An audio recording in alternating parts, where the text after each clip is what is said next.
السلام علیکم ناظرین، آج ہم سنیں گے مشہور حکایت عطار رحمۃ اللہ علیہ۔ ویڈیو شروع کرنے سے پہلے چینل کو ضرور سبسکرائب کریں۔ آئیں چلتے ہیں ویڈیو کی طرف۔ حکایت ایک پریشان درویش کی۔ ایک درویش فرط عشق سے بہت کمزور ہو چکا تھا۔ یہ اللہ کے عشق سے آگ کی طرح سوکھتا تھا۔ عشق کی حرارت سے اس کی جان جل چکی تھی۔ دل کی جلن سے اس کی زبان بھی آگ بن گئی تھی۔ عشق کی اندرونی آگ اس کے دل تک پہنچ گئی تھی اور وہ بہت ہی مشکل حالت میں گرفتار تھا۔ وہ ایک دفعہ بڑی بے قراری کی حالت میں راستے پر جا رہا تھا اور زاروں قطار رو کر یہ کہتا تھا، میرے دل جان کو آتش رشک نے جلا دیا ہے، میں کب تک روتا رہوں گا، اب تو میرے آنسو بھی جل چکے ہیں۔ غیب سے آواز آئی، زیادہ لافے نہ مارو، تم جھوٹ اور دروغ پر مبنی عشق کے دعوے دار کیوں بنے ہوئے ہو؟ درویش نے کہا، میں نے اس کے عشق کو اختیار نہیں کیا، بلکہ اس نے خود ہی اپنا عشق میرے اندر ڈالا ہے۔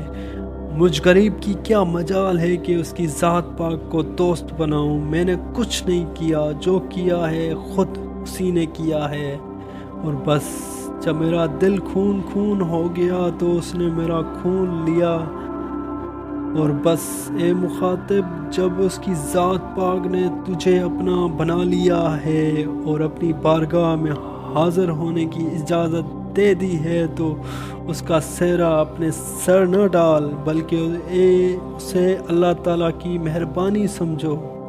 تمہاری کیا مجال ہے کہ اتنے عظیم کام کو اختیار کر سکو؟ تم تو ایک لحظ کے لیے بھی اس کمبل میں سے اپنے کو نہیں نکال سکتے۔ یہ کمبل تمہاری بساط سے بہت زیادہ ہے۔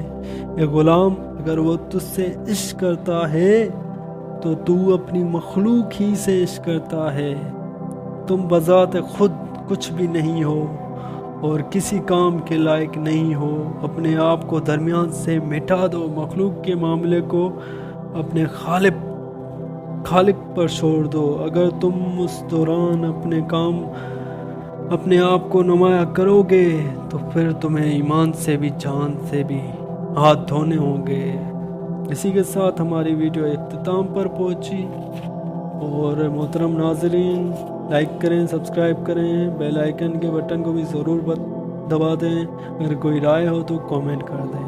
اللہ آپ کا حامی و ناصر ہو، فی امان اللہ۔